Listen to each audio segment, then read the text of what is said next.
Rain poured endlessly that night, hammering against the city's dark skyline.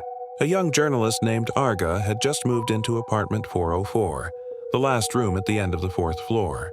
The rent was cheap. Too cheap for a building that nice, but Arga didn't care.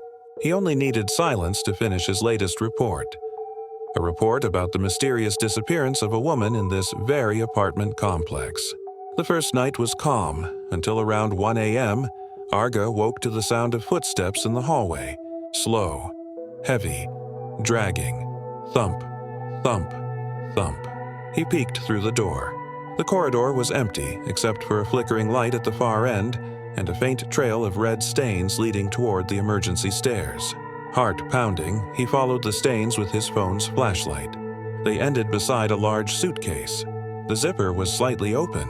Inside, he saw strands of long hair and blood. Arga stumbled back in horror. He ran downstairs shouting for help. The night guard frowned. "Sir, that floor's been empty for years."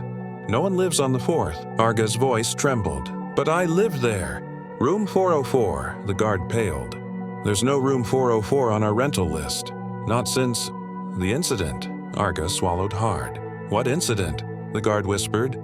"A woman was murdered up there. They found her body in a suitcase." Terrified, Arga returned to his room and froze. The same suitcase was now sitting in the middle of his floor, wide open, empty, except for words written on the wall in dripping red. "Thank you for letting me out." The lights flickered, then went dark. The hallway vanished into blackness. From the shadows came the footsteps again, faster this time. Thump, thump, thump, thump. Arga's phone buzzed. A message appeared from an unknown number. "Don't run from yourself." He stared at the screen and saw his reflection in the glass. Behind him stood a woman's face, smiling faintly over his shoulder. Hours later, police found Arga sitting in the dark hallway, clutching the suitcase, muttering, "It wasn't me. It wasn't me." Inside the case, they found the body of Alina, the journalist who disappeared 2 years earlier. And she looked exactly like Arga. Investigators concluded Arga had suffered a psychotic break. He'd lost his identity while researching Alina's death and unconsciously became her. But as officers carried the suitcase to their vehicle, Arga's phone buzzed again. One last message appeared. "Thank you, Arga.